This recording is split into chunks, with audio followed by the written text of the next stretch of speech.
Guys, go through the last lecture notes. If you have any doubts, please ask.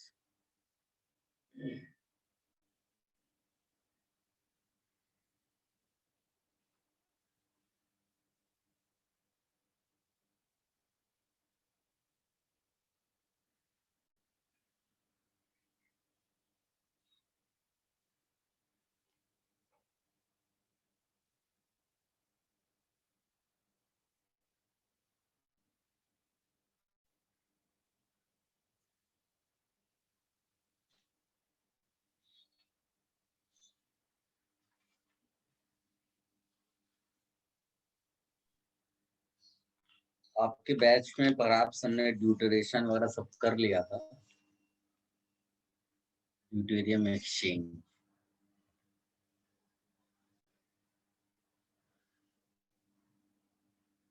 चलिए continue करते हैं। और since हमको mainly कीटोइनॉल tautomerism पढ़ना होता है, पर उसके अलावा भी कई सारी दूसरी टॉटोमेरिज्म्स हैं। वो ऐसे जितना तो नहीं पूछते, बट और नहीं भी अगर मैं बताऊंगा फिर भी you will be able to write, because कम सब में काम लगभग एक जैसा ही होता है, तो थोड़ा सा नाम अलग अलग है। तो इसीलिए यहाँ पर आप एक हेडिंग डालिएगा, अदर टॉटोमेरिज्म्स।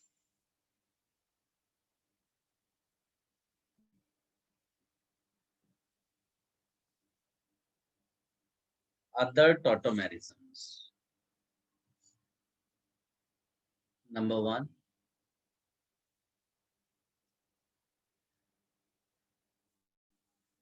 फिनोल कीटो टॉटोमेरिज्म। पहले भी किया हुआ है, बट इस तरह 7-8 आइसोमेरिज्म्स अलग से लिखनी है अपने को।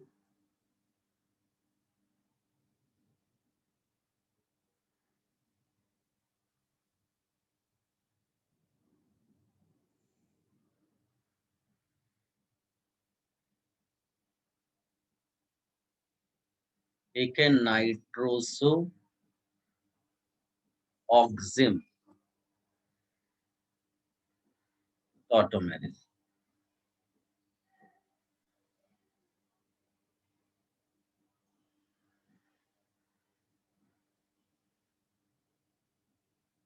इस पर्टिकुलर फॉर्म को नाइट्रोसो कहते हैं। अब देखो, जैसे कीटोन में क्या होता था, सी डबल बॉन्ड हो, यहाँ क्या है, एन डबल बॉन्ड हो, लेकिन अल्फा एच वैसा ही माइग्रेट करेगा। जो इस बार मिलेगा वो एनॉल जैसा ही होगा, बट इसको हम लोग बोलेंगे ऑक्सिन।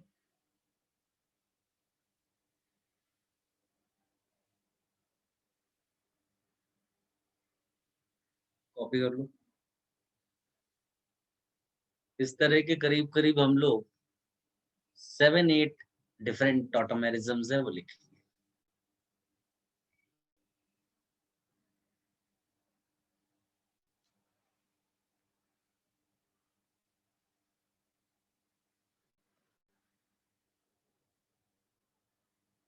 सर यस बेटा। सर वो एम है कि एन है? Oxime nitroso oxime, OXIME।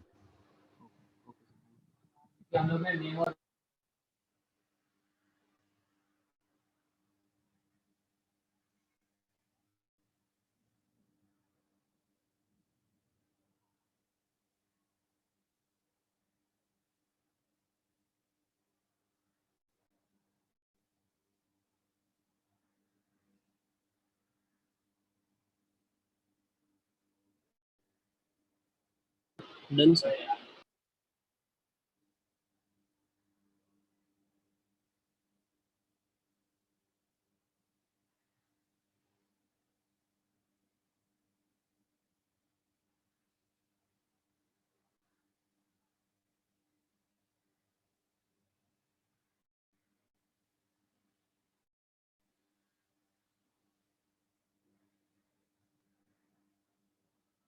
केवल इसमें इतना है आपकी डिफिकल्टी, नाम।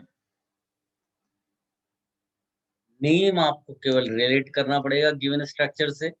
अब उसमें तो कुछ कर नहीं सकते, बाकी तो आप टॉटोमर तो खुद भी लिख लेंगे। जैसे मान लीजिए कि मैं ये आपको दूं, है ना, ये इसकी खास बात ये है कि ये कीटोन जैसा ही है, समझ लो। CO है और अल्फा कार्बन पे H है, लेकिन इधर भी तो अल्फा पोजीशन है, उसके पास भी H है। तो वो वाला अल्फा H जाएगा टॉटोमेरिज्म में जो ज्यादा एसिडिक हो। और हमने कैटेगरी वाइज क्या पढ़ा है, H connected to N is more acidic than H connected to C। हमने ये सब पढ़ा हुआ है पहले से। तो बस इसीलिए ये वाला करना है, दूसरी तरफ वाला नहीं। बस इतना डिफरेंस है। नाम लेकिन बस वही है कि नाम आपको रिलेट करना पड़ेगा। नाम तो आप अपने आप प्रेडिक्ट नहीं कर सकते, तो नाम इसीलिए साथ में लिखना जरूरी है। ठीक।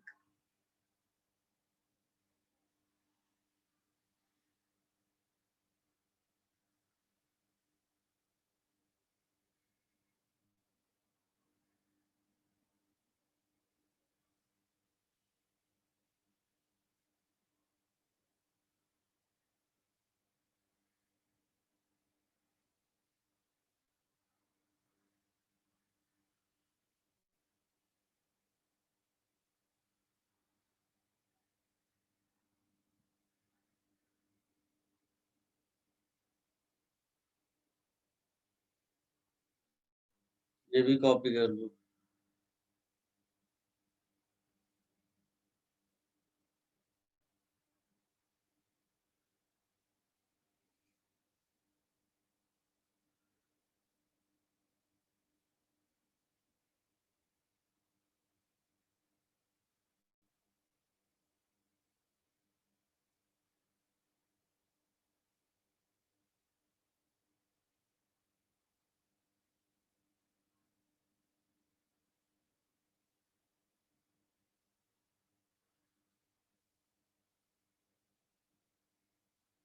सर यस बेटा।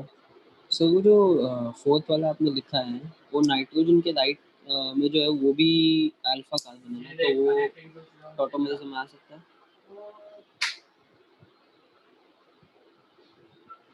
इसकी बात करें, इसकी ना, हाँ यस सर। Yes sir. तो पहली चीज ये, जैसे तुम इस फॉर्म को कंसीडर करते हो, है ना, तो इसके लिए ये तुम्हारे लिए C डबल बॉन्ड O जैसा है। C double bond O। Yes मान सर। लो कि N के बदले O होता, N के बदले O होता, तो बताओ CO के लिए अल्फा कौन है?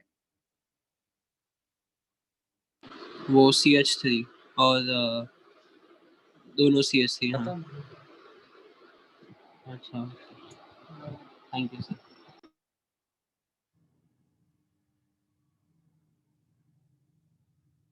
Should I remove this? Yes sir. इसको लेके इतना परेशान मत होना, ये बहुत ही कम मतलब पूछा जाने का चांस है, कोई ऐसा वो नहीं है। बट आपको अगर एक्स्ट्रा आप पढ़ोगे तभी आप नॉर्मल वाले को जो है जल्दी जल्दी कर पाओगे। अगर आप एकदम बेसिक ही पढ़कर जाओगे और डिफिकल्ट कुछ भी आ गया तो आप फंस जाओगे। तो हम लोग प्रिपरेशन घर से ही करके जाएंगे ना, हर चीज के लिए। तो उस सेंस में आप इसको लिखिए, क्वेश्चन सॉल्व करना, अगर कहीं क्वेश्चंस में मिलता है तो यूज कर लेना। बाकी करना वही होता है, वही एच का माइग्रेशन इधर से उधर।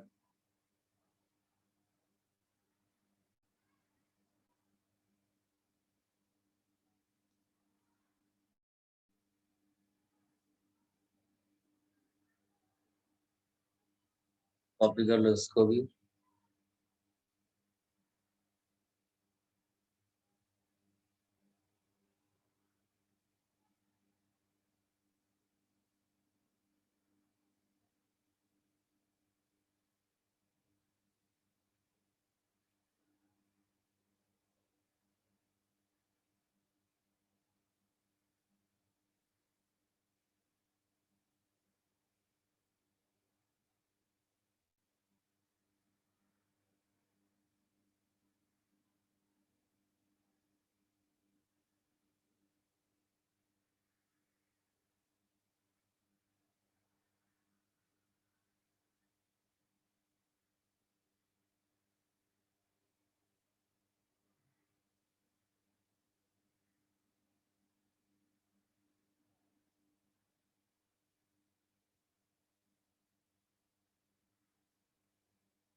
एक छूट गया बीच में मेरे ख्याल से, उसको जरूर लिख लेना, वो भी मतलब nitro AC nitro.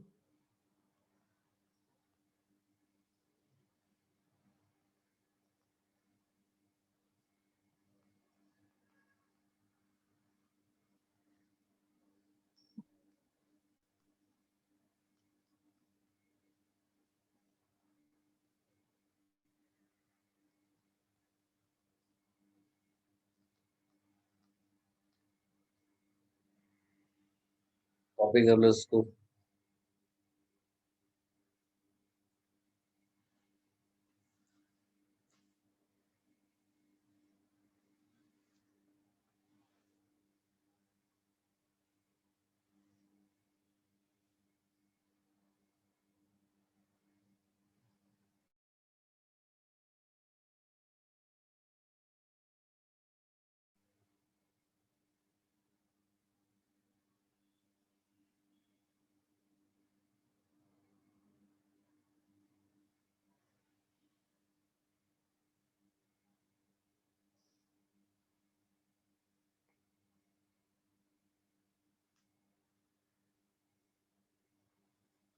Guys, different टॉटोमेरिज्म्स में एक जो बहुत इंटरेस्टिंग और रिलेटिवली इंपॉर्टेंट है, वो है रिंग चेन टॉटोमेरिज्म। याद करो, एक बार हम लोगों ने पढ़ा था रिंग चेन आइसोमेरिज्म, ये है रिंग चेन टॉटोमेरिज्म। डिफरेंस ये है कि वहां पर रिंग और चेन जो आइसोमर्स होते थे वो एग्जिस्ट करते थे सेपरेटली, उनका आपस में कोई रिलेशन नहीं। यहाँ पर क्या होगा कि दो आइसोमर जो आप लिखोगे रिंग और चेन वाला, वो एक दूसरे में इंटर कन्वर्टेबल है, इक्विलिब्रियम सेटअप होती है उनके बीच में, जैसे बाकी टॉटोमेरिज्म्स में होता है वैसे ही यहाँ पर भी। तो एक एग्जांपल उसका लेते हैं।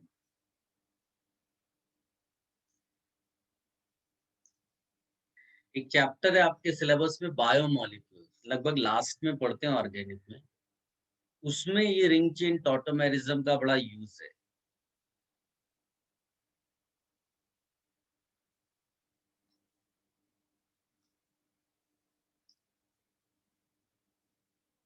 अब कैसे क्या करना है रिंग चेन टॉटोमेरिज्म में, नाम तो सजेस्ट करता है कि रिंग है और चेन है, इसीलिए रिंग चेन टॉटोमेरिज्म है। बट ऐसा क्या होता है मतलब रिंग चेन टॉटोमेरिज्म में? तो टू अंडरस्टैंड दैट मैं एक छोटा सा आपको डाउट पूछूंगा, आप नोट्स भी रिफर करके बता दो, लेकिन बताओ जरूर। ये बताइए, इलेक्ट्रोमेरिक इफेक्ट याद है क्या होता है? हम लोगों ने जीओसी में पढ़ा हुआ है, बताइए। Electromeric effect, anyone? Temporary effect होता है इलेक्ट्रॉन्स का। ठीक है, टेम्परेरी होता है, वेरी गुड, लेकिन कर होता क्या, उसमें क्या हो जाता है? सर एक न्यूक्लियोफाइल कंपाउंड के पास आता है और जो भी पाई इलेक्ट्रॉन्स है वो एक जगह शिफ्ट हो जाते हैं। ठीक है, वेरी गुड, बिल्कुल सही तुमने बोला। लेकिन उसमें ये बोलना है न्यूक्लियोफाइल तो एक एग्जाम्पल है, कोई भी रिएजेंट जब आता है ना जिसका इन्फ्लुएंस हो, तो under the influence of reagent pi electrons, जैसे यहाँ पर सीओ पाई इलेक्ट्रॉन्स है, तो pi electrons shift towards one of the constituent atoms, और जो रिएजेंट होगा वो फिर अपनी कन्वीनियंस से अटैक कर देगा, क्योंकि जैसे ही पाई इलेक्ट्रॉन शिफ्ट होने लगेंगे कार्बन इलेक्ट्रॉन डेफिशिएंट बनेगा। न्यूक्लियोफाइल जिसके पास इलेक्ट्रॉन डेंसिटी ज्यादा है वो अटैक करेगा कार्बन पे, और ये सब साइमल्टेनियसली होता है। मतलब इसमें ऐसा नहीं होता है कि आप ऐसा प्लस दिखा दें माइनस दिखा दें और फिर न्यूक्लियोफाइल ऐसे अटैक करे, दिस इज रॉन्ग, पैरेलली सब कुछ होने वाला है। तो सीधे जाकर अब बस कनेक्टिविटी ऐसे दिखाते हैं, ठीक है।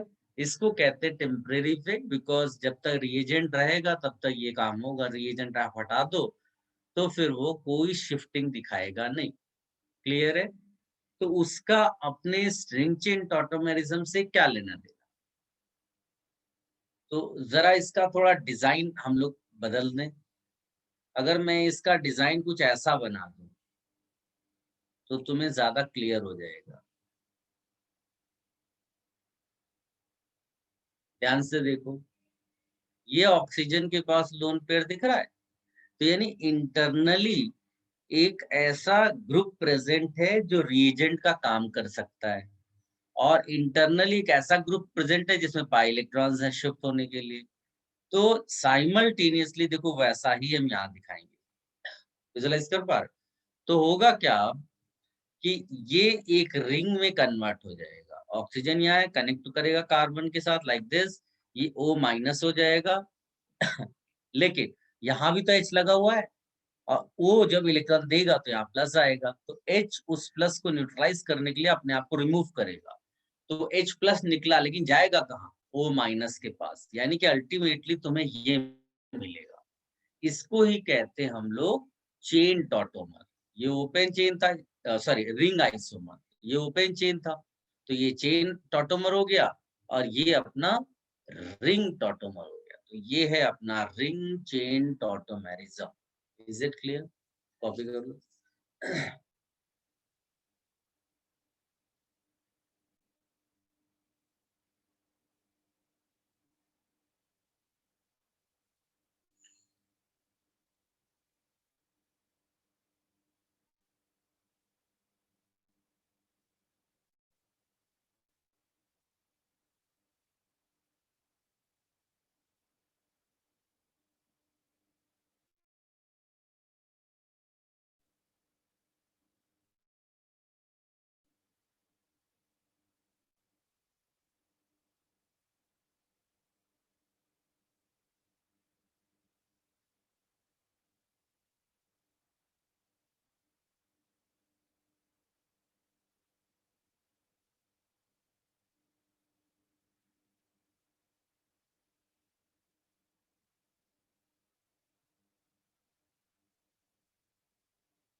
Let me know if you have copied. Done, sir.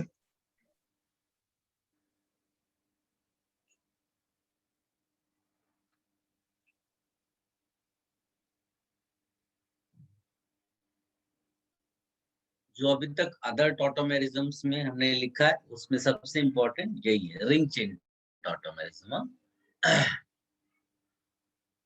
Now you right,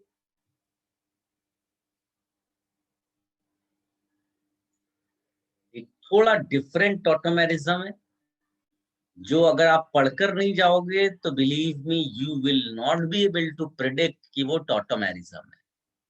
नाम है उसका वैलेंस टॉटोमेरिज्म। वैलेंस टॉटोमेरिज्म, छोटा सा नोट लिखिएगा यहाँ पर। बिलीव मी, ये अपने आप प्रिडिक्ट नहीं कर सकते, अभी तक जितना किया उसमें तो कर पाओगे, ये नहीं प्रिडिक्ट कर पाओगे कि टॉटोमेरिज्म। लिखिएगा, it involves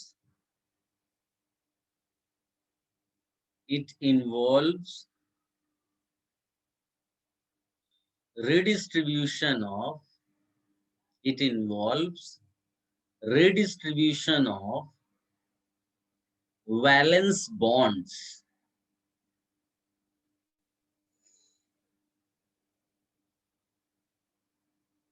It involves redistribution of valence bonds, not atoms. It involves redistribution of valence bonds, not atoms. तो हम लोग अभी तक क्या कर रहे थे कि H माइग्रेट कराते थे, मतलब एक एटम को माइग्रेट कराते थे, राइट? इसमें वो कह रहा है कि ऐसा कुछ नहीं होगा, केवल इलेक्ट्रॉन्स का रिडिस्ट्रीब्यूशन। तो ये तुम्हें कंफ्यूज करेगा रेजोनेंस से, ठीक? लेकिन केयरफुल रहना है अपने को। गाइस, इसका बेस्ट एग्जांपल देखो,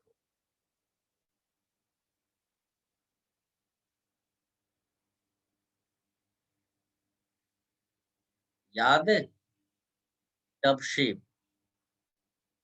नॉन एरोमेटिक कंपाउंड, इसमें रेजोनेंस नहीं हो पाता था बिकॉज ऑफ लॉस इन प्लिनैरिटी। तो अगर मैं इसके दो फॉर्म्स लिखूं तो तुम्हें ऐसा लग सकता है कि ये रेजोनेटिंग स्ट्रक्चर है, लेकिन रेजोनेंस तो इनहिबिटेड है, तो रेजोनेटिंग स्ट्रक्चर्स तो होनी है ये। तो ये जो दो फॉर्म सामने दिए हुए हैं ना, ये हैं एक दूसरे के टॉटोमर्स।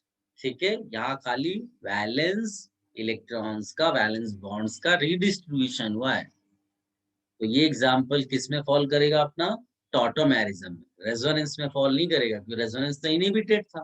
ठीक, इसी तरह एक एग्जांपल हम लिखते हैं,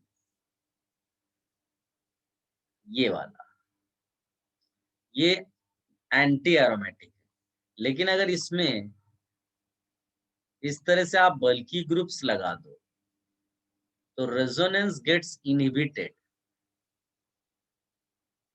रेजोनेंस गेट्स इनहिबिटेड। तो अब इसका अगर तुम दूसरा वाला फॉर्म लिखोगे, ये, तो ये आपस में वैलेंस टॉटोमर्स की कैटेगरी में फॉल करेंगे। ये रेजोनेंस तो इनहिबिटेड है, फिर दो फॉर्म्स कैसे आया? तो वो कहेगा टॉटोमेरिज्म। ठीक, कॉपी कर लो इसको।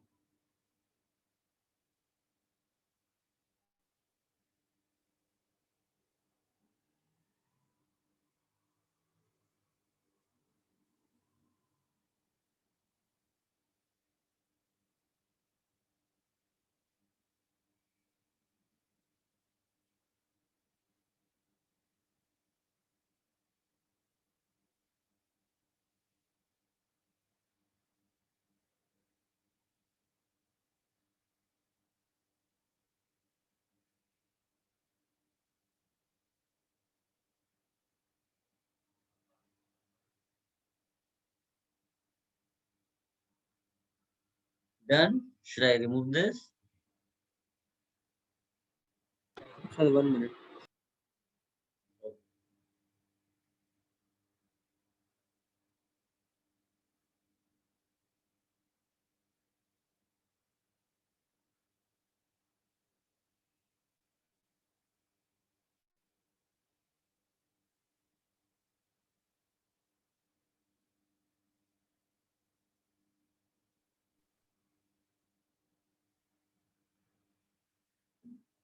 Done, sir.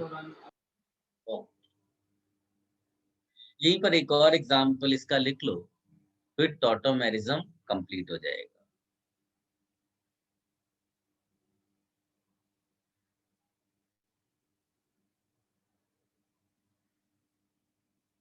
इस वाले में क्या होता है, एक बॉन्ड बीच में फॉर्म हो जाता है।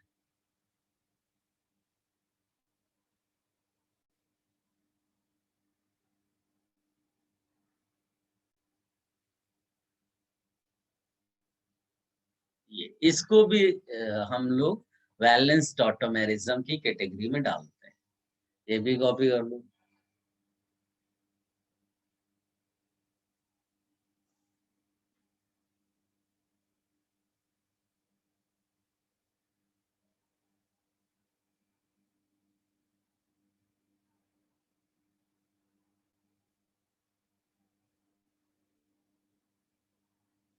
गाइस, इसको कॉपी करने के बाद आप सारे लोग टॉटोमेरिज्म को अच्छे से गो थ्रू करो, whatever you have written about tautomerism.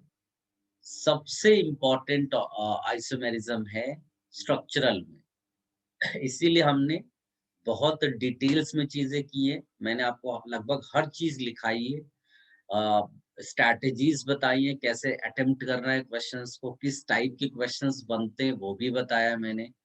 Just एक बार गो थ्रू कर लो। If you have any difficulty, any parts, let me know. Short में मैं वो एक्सप्लेन कर दूंगा, फिर हम लोग नेक्स्ट पार्ट पे मूव करेंगे। ठीक है, स्पेस वाला जो आइसोमेरिज्म, बड़ा आप एक बार गो थ्रू कर लो टॉटोमेरिज्म को। कोई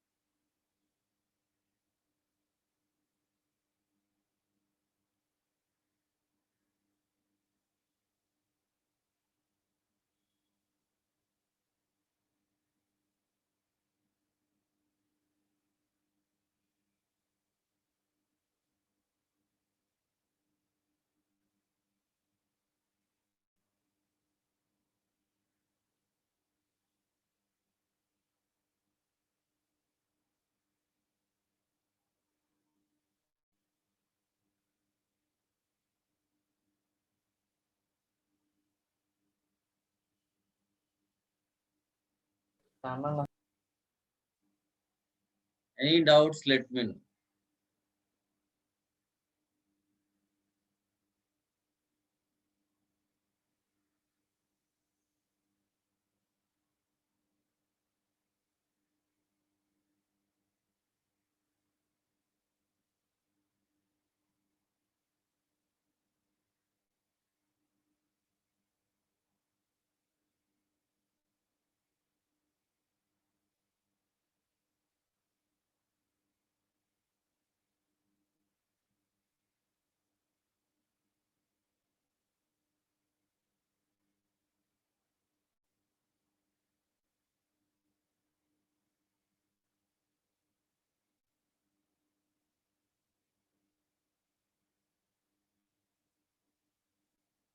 सबने रिवाइज कर लिया? किसी को कोई डाउट आ रहा है?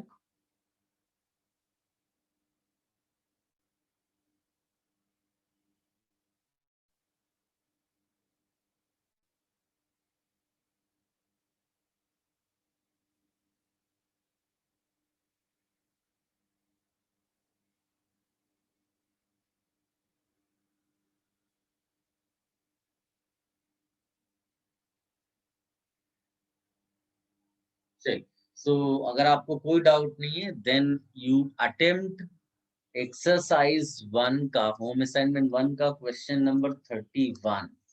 कोई कहा part A, question number 31 attempt करिए। Question number 31।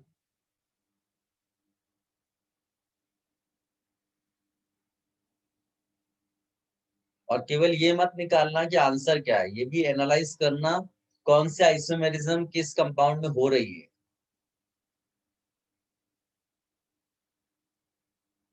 Home assignment 1 part A question number 31। कोई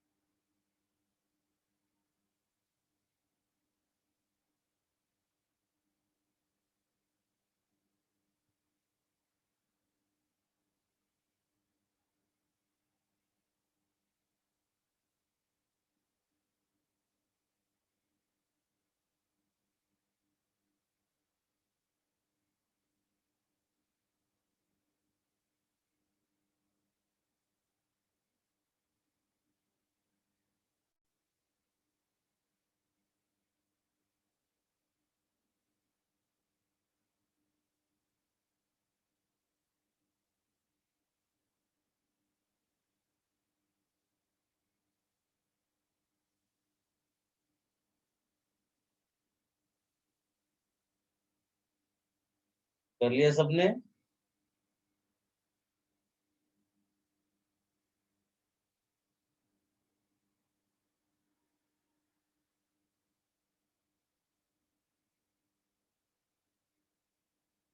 late me no.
Good, very good.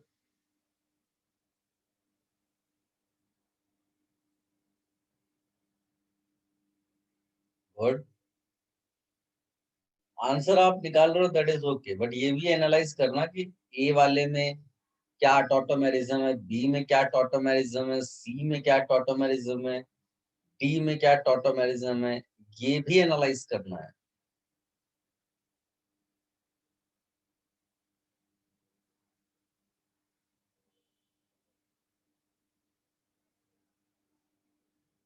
Very good.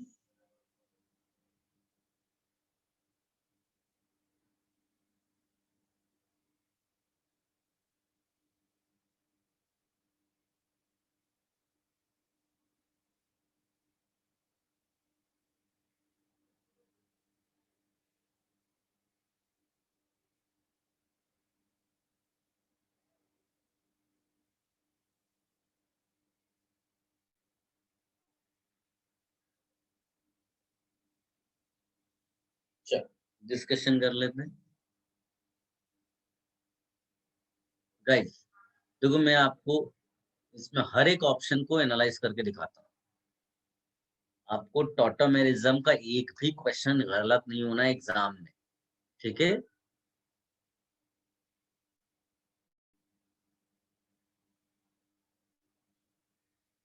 ये देखो, ऐसा दिया हुआ है।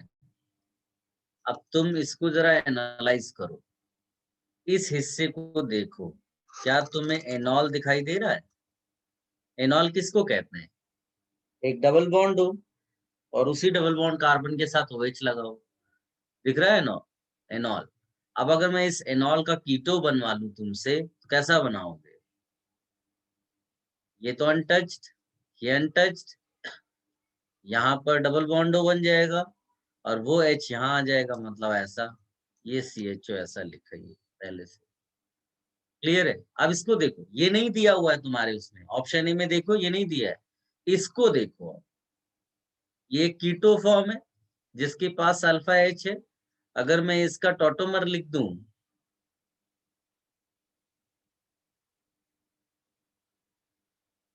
तो ऐसा दिखाई देगा CHOH। ये दिया हुआ है, ध्यान से देखो, ये दिया हुआ है। तो ये एक्चुअली में हमारे लिए कीटोइनॉल टॉटोमेरिज्म जैसा है, बट ये 2 स्टेजेस में हो रहा है। उसने बीच वाली मिस कर दी है, स्किप कर दिया है इसको, बट है तो ये वही चीज। तो ए में तो भाई टॉटोमेरिज्म हो रहा है, बी में देखो, बी में कोई बता सकता है किस टाइप की टॉटोमेरिज्म है या नहीं हो रही टॉटोमेरिज्म? इंट्रामोलिकुलर। कौन सी?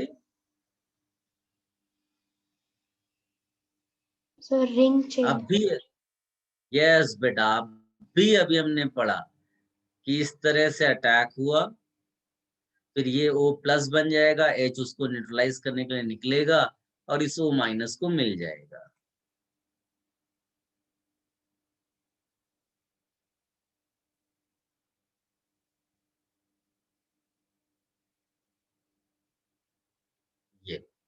ये है रिंग चेन टॉटोमेरिज्म।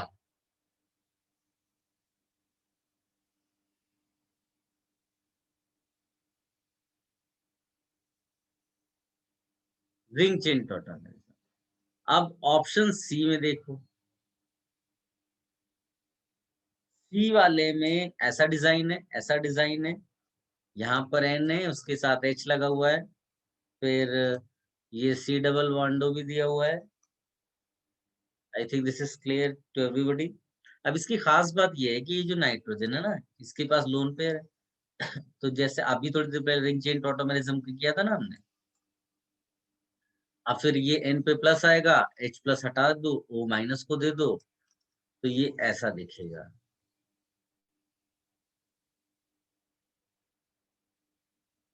यहाँ ऐसा बॉन्ड बन जाएगा, ऐसा, और ये OH हो जाएगा। तो यहाँ पर भी देखो, पहले समझ लो कि एक रिंग थी, अब 2 रिंग्स हो गई। यानी इसको अगर मैं ओपन चेन मान लूं तो ये उसके रिंग फॉर्मेशन है, तो ये हो जाएगा फिर से क्या, रिंग चेन टॉटोमेरिज्म। बड़ा आसान है। डी वाले की खास बात ये है कि यहाँ कोई भी एटम का वो नहीं हुआ है माइग्रेशन, यहाँ तो केवल इलेक्ट्रॉन्स इधर से उधर होते हुए दिख रहे हैं, और ये clear cut isomerism, sorry, resonance है। ये तो बहुत सिंपल है, इसमें तो कोई इश्यू नहीं होनी चाहिए। और उसने पूछा है कि किसमें टॉटोमेरिज्म नहीं हो रही है, तो एक्चुअली तो केवल डी में ही टॉटोमेरिज्म नहीं है, डी में रेजोनेंस है। Any difficulty, any student?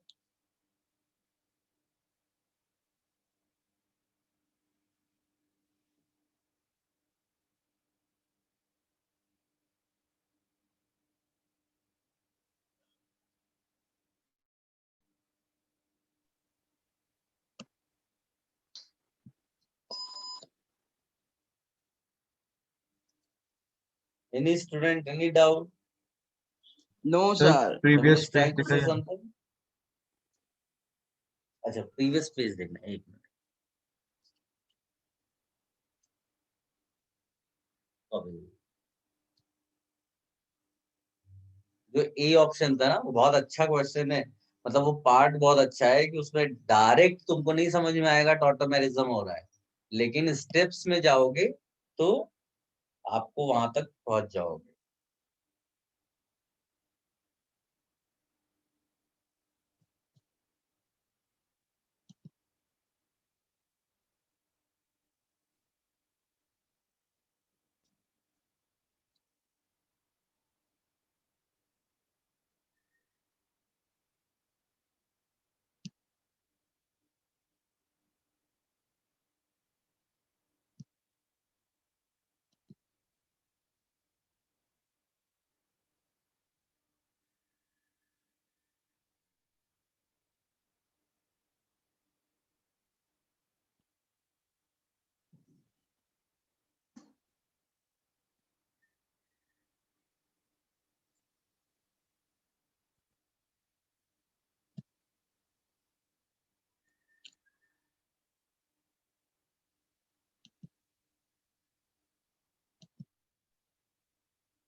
Done. Yes, sir. इधर वाला कॉपी कर लिया, इसको भी हटा दे।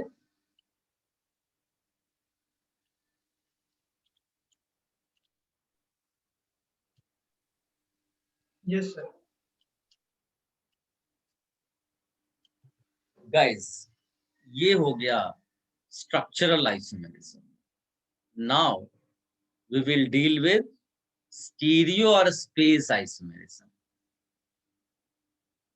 किसी को कोई भी कंफ्यूजन रहा हो अभी जरूर पूछ लेना।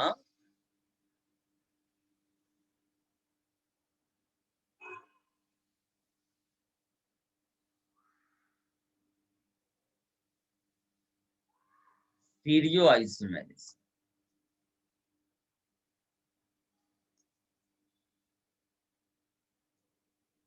छोटा सा नोट लिखिएगा।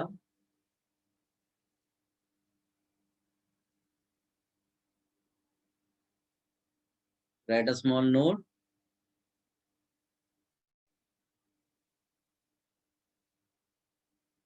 Here isomers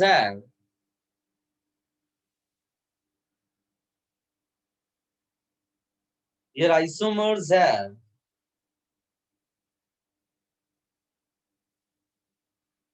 same connectivity of atoms.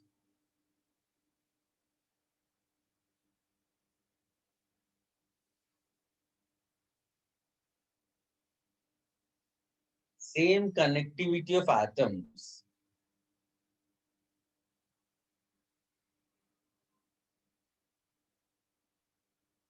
Difference is of orientation. Orientation. Orientations of atoms or groups in the space.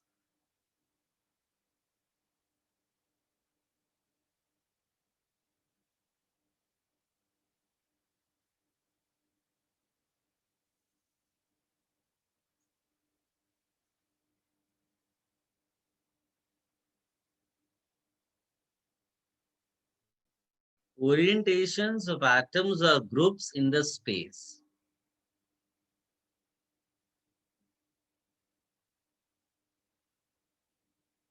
Clear?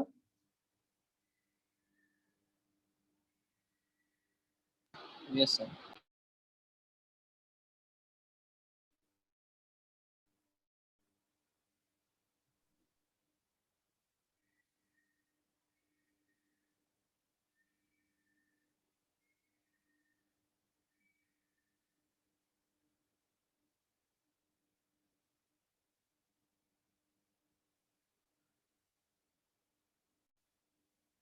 Guys, now to understand this stereo or space isomerism in a better manner, I will take two cases. Case one आप डालकर ऐसे रखिए, rotation of molecule, molecule here मतलब organic molecule, rotation of molecule about carbon carbon single bond, एक ये heading डालिए। और case 2 एक हम यहाँ लिखेंगे, rotation of molecule about carbon carbon double bond।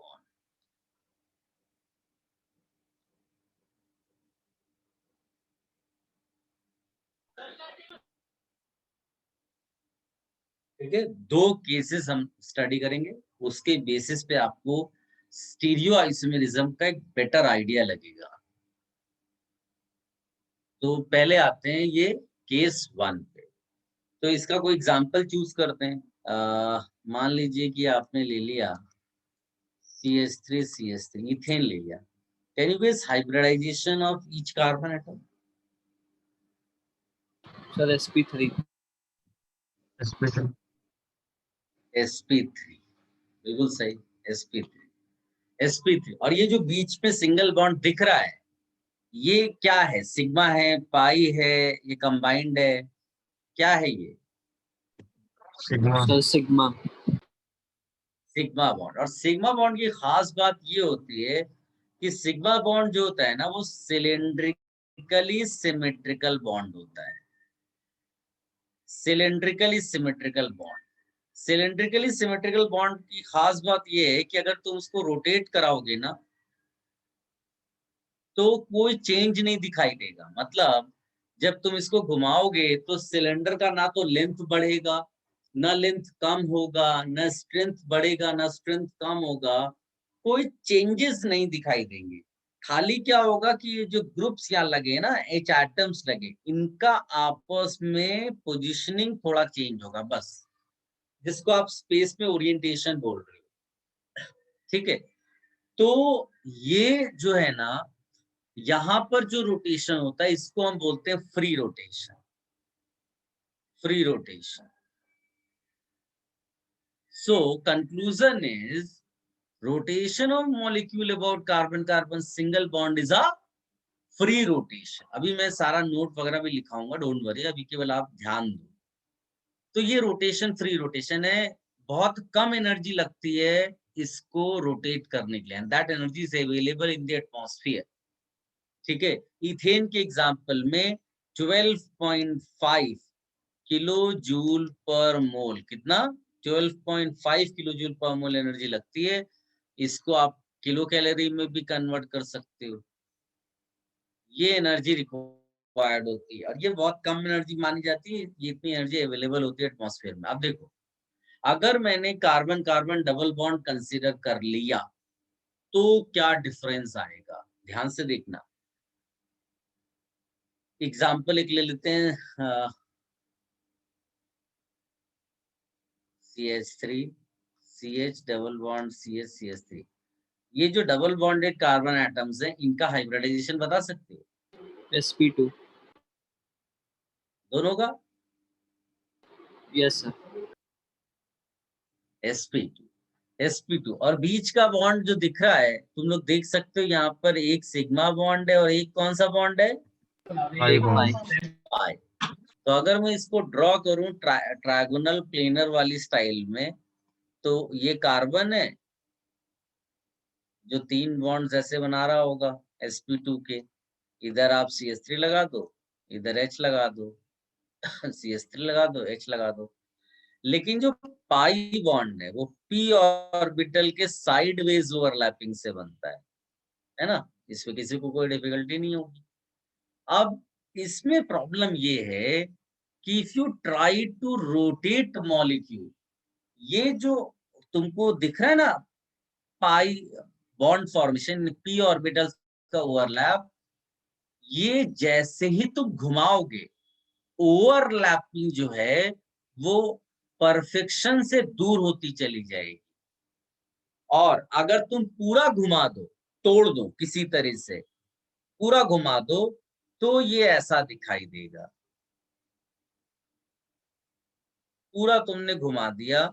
अच्छा, इसको रोटेट ऐसा नहीं करना है, इसको तुम ऐसा विजुलाइज करो कि तुम्हारे पास पेन है, पेन में कैप लगी हुई है, कैप को होल्ड करो और दूसरे वाले पेन वाले हिस्से को घुमाओ, इसको रोटेशन कहते हैं। ये नहीं कि लुढ़का दिया, सिलेंडर को लुढ़काते नहीं है, रोटेट कराते हैं, तो वैसा विजुलाइज करो आप। ठीक है, पूरा मॉलिक्यूल ऐसा नहीं घूम रहा है, खाली घुमा रहे हैं, एक को फिक्स करते हैं और दूसरे हिस्से को घुमाते हैं, तो क्या होगा, इधर H आ जाएगा और इधर CH3 आ जाएगा, फिर से P बॉन्ड का ओवरलैपिंग परफेक्ट हो जाएगी। बीच में वो कहीं भी नहीं रुक सकता, क्योंकि ओवरलैपिंग के लिए परफेक्ट साइडवेज होना चाहिए। तो इसका मतलब है कि ये दो अलग अलग फॉर्म्स हैं जो एग्जिस्ट कर सकते हैं। At the same time, breaking of pi bond or rotation of molecule about this carbon double bond requires huge amount of energy, and that energy is not available in the atmosphere. करीब करीब हमको चाहिए होती है 268 kilo joule पर मोल, इतनी energy, and that energy is not available. इसीलिए हम लोग इसको बोलते हैं restricted rotation. Pi bond restrict करता है रोटेशन को, restricted rotation, or we also call this as hindered rotation. Hindered rotation.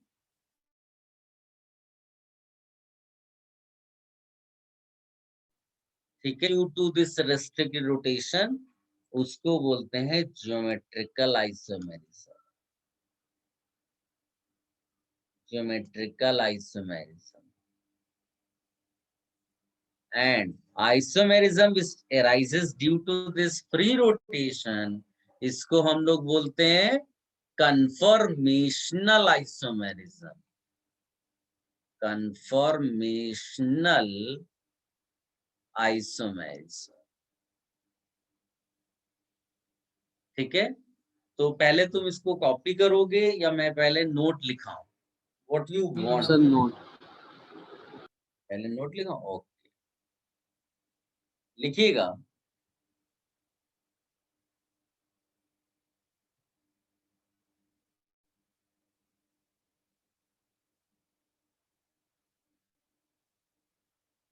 लिखिएगा। Here, carbon-carbon single bond. Here, carbon-carbon single bond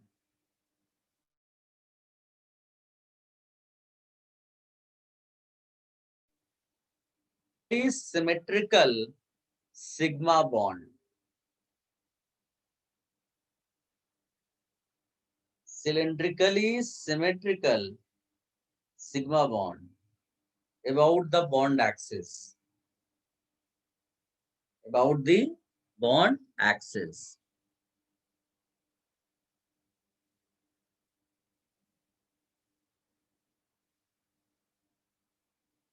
If we try to rotate,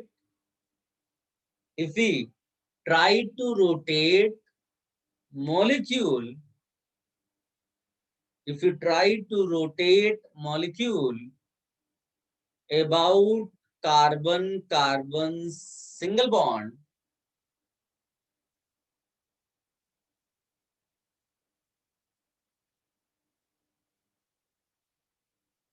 we don't have to make any change.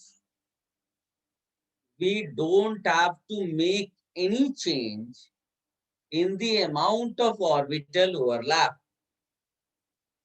In the amount of orbital overlap.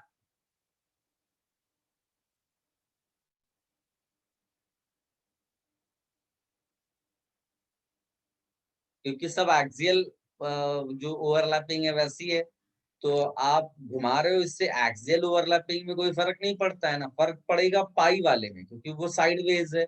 जैसे हल्का सा घूमेगा pi bond weak होने लगेगा, समझे ना? तो यहाँ ऐसा नहीं है। फिर फर्दर यहाँ लिखना, energy required for rotation is available in the atmosphere. Energy required, her process के लिए एनर्जी चाहिए होता है, यहाँ कम एनर्जी है लग रही है, इसीलिए हम बोल रहे हैं energy required for rotation is available in the atmosphere. Available in the atmosphere. So, rotation of molecule about carbon-carbon single bond, rotation of molecule about carbon-carbon single bond is considered as free rotation. Free rotation. अब copy कर लो आप. Any confusion, any difficulty?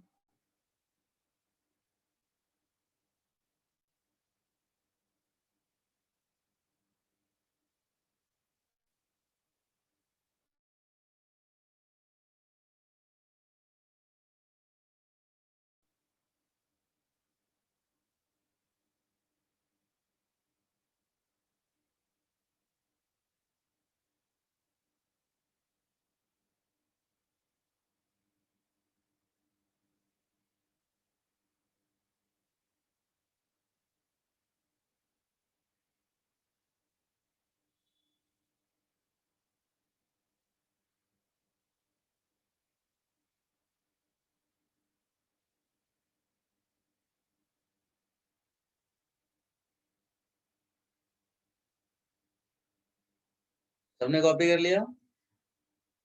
Sir बोलो बेटा. Sir वो आपने जो double bond वाला जो केस था उसमें आपने बताया था कि एक एंड फिक्स्ड होता है, तो इसमें भी वही है कि एक एंड फिक्स्ड है. हाँ, रोटेशन में यही काम करते हैं. एक को होल्ड करते हैं और दूसरे हिस्से को घुमाते हैं, उसको ही रोटेशन बोलेंगे. नहीं तो वो तो मॉलिक्यूल पूरा लुढ़का देने से उसका रोटेशन समझ में नहीं आता. Okay okay sir, thank you.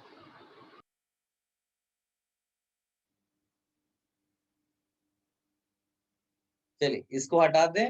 ये लिख लिया आपने. Isomerism which arises due to rotation of molecule about isomerism which arises due to free rotation, that we call as conformational isomerism. Have you written this? Yes sir. Now for second case you write a note. तैयार है? Yes, sir.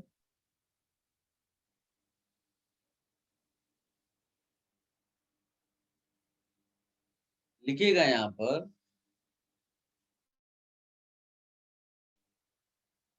कि carbon carbon double bond here consists of carbon carbon double bond here consists of carbon carbon double bond here consists of sigma bond and a pi bond. Sigma bond and a pi bond.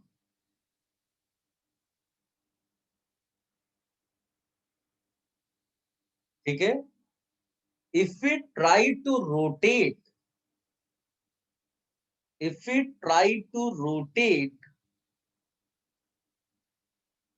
the molecule about this carbon carbon double bond, if we try to rotate molecule about carbon carbon double bond, it would result rotation से क्या नुकसान होगा सुनो. It would result in a decrease of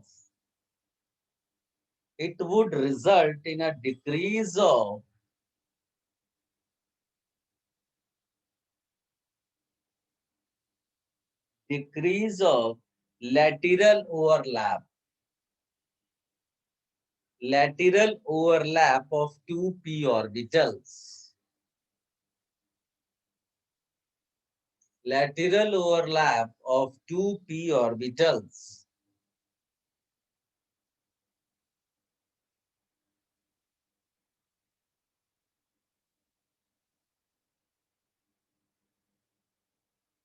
And since it is the tendency of the molecule,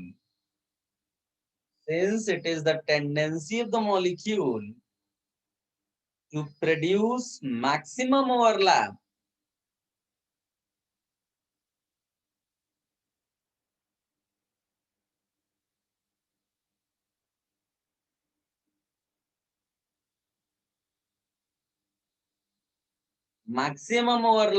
of p orbitals,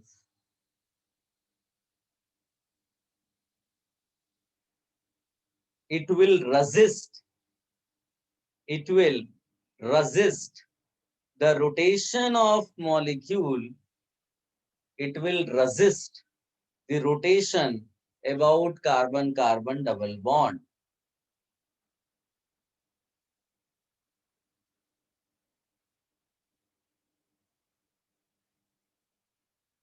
Here energy required is high.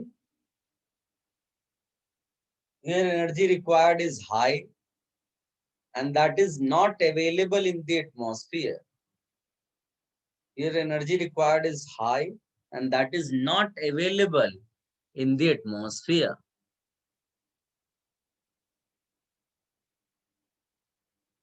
Energy is not available in the atmosphere. So, rotation of molecule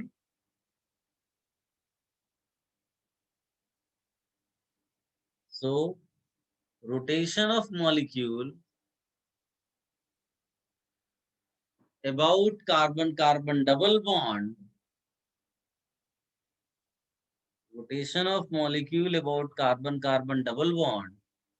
is considered as restricted or hindered rotation.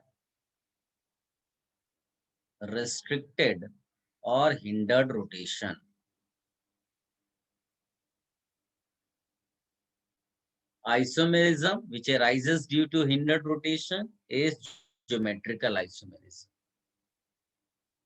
Isomerism, which arises due to hindered rotation, is geometrical isomerism. थोड़ा बहुत समझ में आया बेटा जो note आपने लिखे हैं? Yes sir. एक बार इसको रीड भी कर लो और फिर हम लोग इस पे तो बाद में आएंगे केस 2 पे. अभी डिस्कशन आएगा केस 1 का ही. तो अब हम लोग केस 1 को अच्छे से स्टडी करेंगे.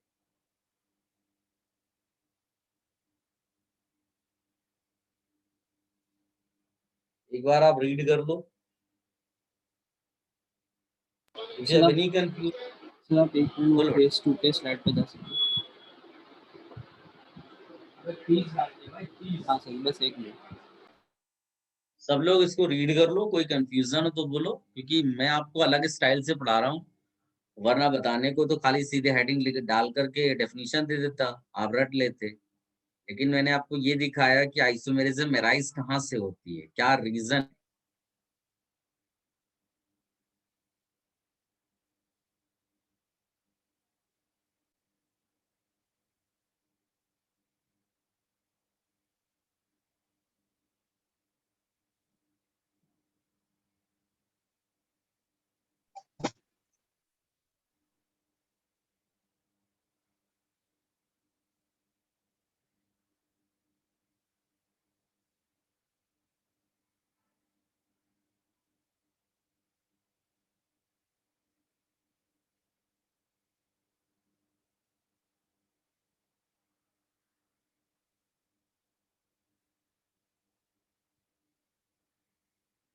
Done sir.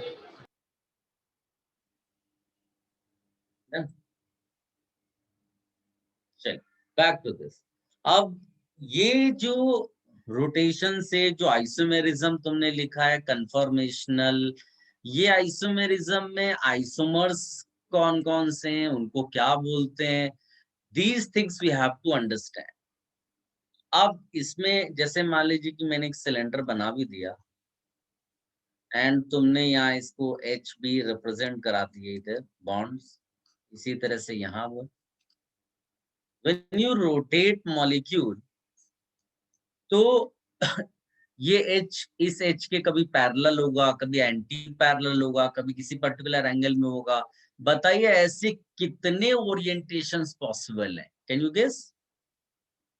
रोटेशन तो फ्री है, कितने भी एंगल पे आप घुमा के उसको रोक दो, यानी एच कभी पैरेलल होगा, कभी एंटी पैरेलल होगा, कभी किसी दूसरे एंगल पे होगा। How many such orientations are possible? भाई सर Many. 3।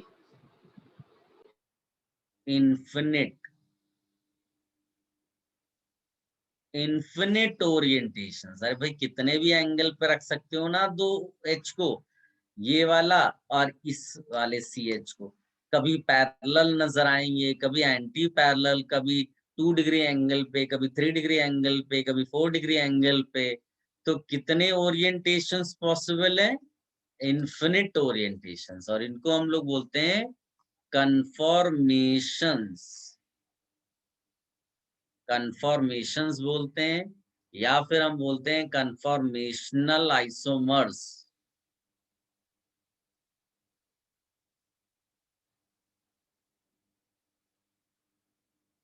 कन्फॉर्मेशनल आइसोमर्स, और हम लोग बोलते हैं इसको कन्फॉर्मर्स। ठीक है, सो इन्फिनिट ओरिएंटेशंस आर पॉसिबल। अब ये जो इन्फिनिट ओरिएंटेशंस आप बोल रहे हो, ये पेपर पे कैसे शो करें? क्योंकि पेपर 2 डायमेंशनल है और ये मॉलिक्यूल तो 3 डायमेंशनल। तो 3 डायमेंशनल मॉलिक्यूल जो है, वो जब तक हम पेपर पे ड्रॉ करके नहीं दिखाएंगे, तो फिर वो ओरिएंटेशन समझ में कैसे आएंगे? वो तो खाली ये है कि आप इमेजिन कर रहे हो सिचुएशन, तो उनको ड्रॉ करना है। तो ऐसे हमें 2 स्टैंडर्ड प्रोजेक्शंस मालूम होने चाहिए। प्रोजेक्शंस का मतलब होता है एक 3 डायमेंशनल मॉलिक्यूल को 2 डायमेंशनल पेपर पे रिप्रेजेंट करना, तो उसको बोलते हैं प्रोजेक्शंस। तो 2 स्टैंडर्ड प्रोजेक्शंस हैं। One is sawhorse projection, sawhorse projection, और यहीं पर एक दूसरा इसी का है जिसको बोलते हैं Newman projection. Sawhorse projection and Newman projection. तो सबसे पहले तो तुम इसको कॉपी कर लो। If you have any confusion you ask. हाँ,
Done, sir. डन।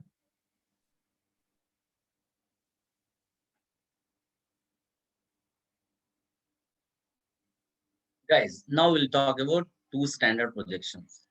तो जैसे मान लीजिए कि इथेन दिया हुआ है, तो इसको ये दिखाने के लिए 3 डायमेंशनल पिक्चर, उसको 2 डायमेंशनल पेपर पे ड्रॉ करना है। उसका स्टैंडर्ड तरीका जो सब बच्चे एक जैसा ही फॉलो करेंगे। सब बच्चे क्या मतलब, सारे लोग इसको एक ही तरह से फॉलो करते हैं। एक टिल्टेड वे में लाइन बनाते हैं जो कार्बन कार्बन बॉन्ड को रिप्रेजेंट करते हैं। ये कार्बन कार्बन सिंगल बॉन्ड को रिप्रेजेंट करते हैं, और इसका जो एंड पॉइंट्स है, ये कार्बन है और इन कार्बन से 3 बॉन्ड्स निकल रहे हैं, क्योंकि चौथा बॉन्ड तो सीसी बॉन्ड होगा। तो ये 3 बॉन्ड्स हैं जो आप 120 120 120 पे बनाएंगे, बिकॉज सिमेट्रिकल दिखाना है। ठीक है, सिमेट्रिकल दिखाना है। तो ये हो गया। अब इसी तरह से बैक कार्बन में भी ऊपर जाएगा H, इधर आएगा पैरेलली और इधर आएगा, यानी ये और ये पैरेलल है, ये पैरेलल है, ये गोइंग अप है। तो चाहिए तो इसको और अच्छे से दिखा देते हैं। इसको कलर हम जो है रेड कर देते हैं, अप वाले को।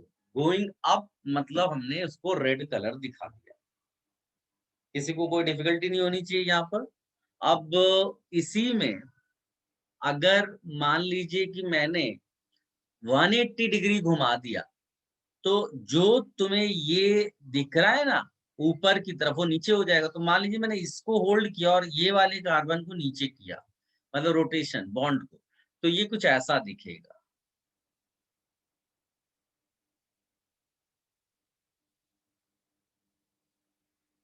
इधर तो कोई चेंज नहीं हुआ, लेकिन ये वाला बॉन्ड नीचे आ गया। ये वाला जो है ना अब उस तरफ चला जाएगा, यानी इसके एंटी पैरेलल, इसके एंटी पैरेलल इधर आएगा वो बॉन्ड। कलर मैं फिर से बना देता हूँ, नहीं तो क्या है कि जिस जो अपर है उसको आप अपर के बदले कुछ और लेफ्ट राइट बोल सकते हो। तो ऐसा ये अपर नहीं है, इस बार ये लोअर वाला पार्ट है। तो ये आपका एक हो गया दूसरा फॉर्म, राइट। तो इस तरह से 2 फॉर्म्स मैंने यहाँ रिप्रेजेंट किए हैं। अगर आप थोड़ा बहुत भी रिकॉल करो, जैसे सोलर एक्लिप्स, लूनर एक्लिप्स हम लोग सब जानते हैं, तो उसमें क्या होता है? तो उसमें वही है कि फ्रंट वाली चीज दिख रही है, बैक वाली यहाँ पर आपको नहीं नजर आ रहा है। इसीलिए इस पर्टिकुलर सॉहर्ट्ज प्रोजेक्शन को हम लोग बोलते हैं एक्लिप्स्ड कन्फॉर्मेशन। क्या नाम देते हैं? एक्लिप्स्ड कन्फॉर्मेशन। एक्लिप्स्ड कन्फॉर्मेशन, ठीक है। और ये जो आपने 180 से इसको घुमाकर लेकर आए हैं, एक्चुअली में तो 180 नहीं है, ध्यान से देखोगे तो आपको और समझ में आएगा। लेकिन अभी के लिए मैं लिख देता हूँ, इसको लिखेंगे स्टैगर्ड कन्फर्मेशन। स्टैगर्ड कन्फर्मेशन, आप इसको एक छोटा सा नोट लिखिए सबसे पहले।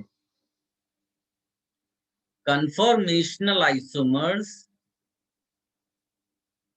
conformational isomers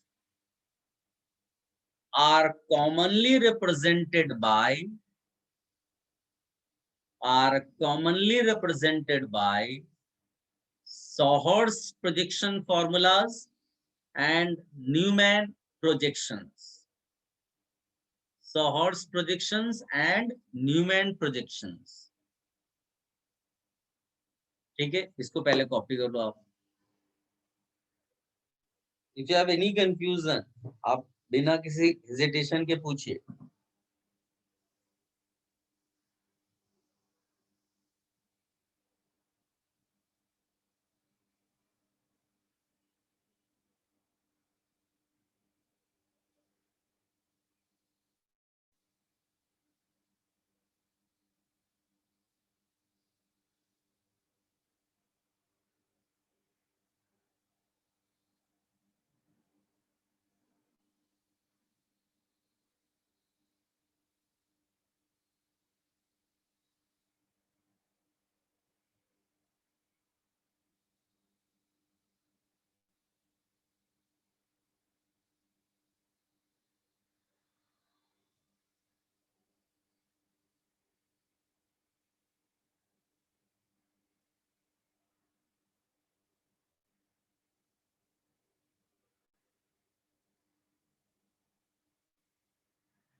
sir yes, sir एक बार आप ये फिर से बताएंगे सॉर्स प्रोजेक्शन। इसमें मैंने केवल इतना बताया बेटा कि जिस बॉन्ड की बात तुम्हें रोटेशन करवा रहे हो ना, उस वाले सीसी को टिल्टेड वे में बना दिया। समझ में आया इतना? फिर जो एंड पॉइंट्स है ना उस लाइन के, उसको कार्बन एटम कहते हैं। लिखते नहीं है लेकिन उनको कार्बन एटम्स बोला जाता है। फिर उसके साथ जो बॉन्ड्स हैं, 3 ही बॉन्ड्स बचे क्योंकि चौथा तो सीसी बॉन्ड हो गया। तो वो 3 बॉन्ड्स आपने सिमेट्रिकल वे में ड्रॉ कर दिए। फिर इसके पैरेलल दूसरे वाले कार्बन के वैसे ही बॉन्ड्स आप ड्रॉ कर लो। तो इससे होगा क्या कि फ्रंट वाले आपको बॉन्ड्स दिखाई देंगे, बैक वाले नहीं दिखाई देंगे अगर तुम यहाँ खड़े होकर के देखते हो। इसीलिए इसको क्या बोलते हैं? Eclipse conformation. फिर इन बॉन्ड्स को एंटी पैरेलल कर दो, तो एक कार्बन में बॉन्ड गोइंग अप होगा तो दूसरे में वही बॉन्ड गोइंग डाउन हो जाएगा। तो ये एंटी पैरेलल वाले स्टाइल को हम बोलते हैं staggered conformation. Is it clear? Yes sir.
Guys, can you guess between eclipsed conformation and staggered conformation, between eclipsed conformation and staggered, how many conformations are possible?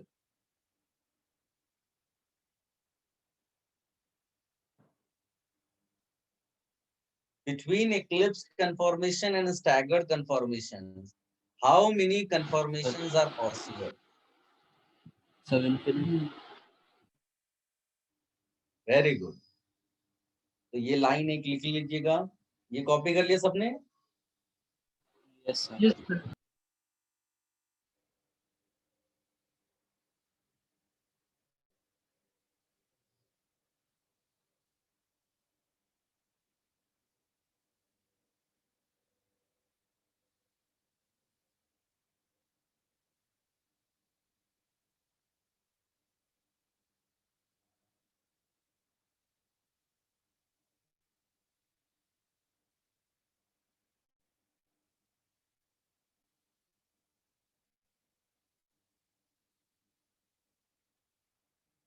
Infinite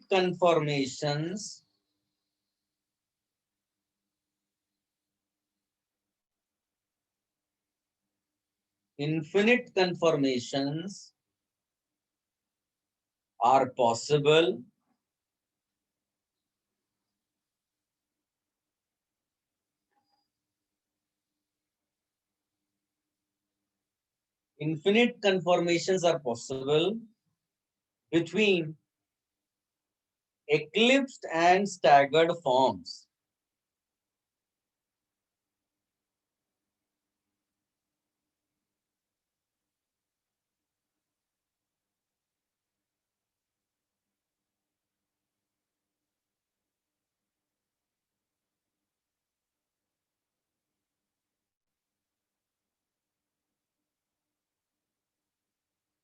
Eclipsed and staggered forms. These are called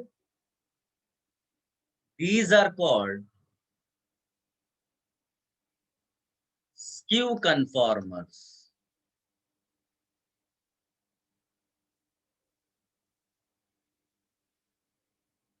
Skew conformers or skew conformations.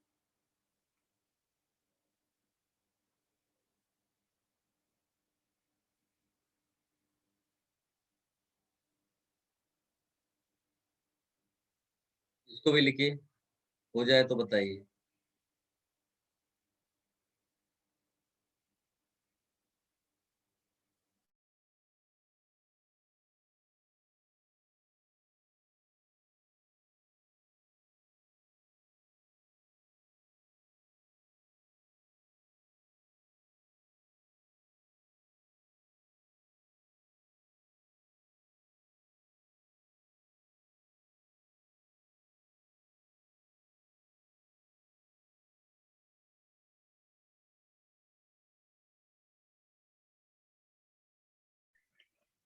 Done sir.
Guys सबने लिख लिया? ये disconnect हो गया था। Skip conformers, yes sir. infinite conformations are possible between eclipsed and staggered conformers. These are called skew conformers.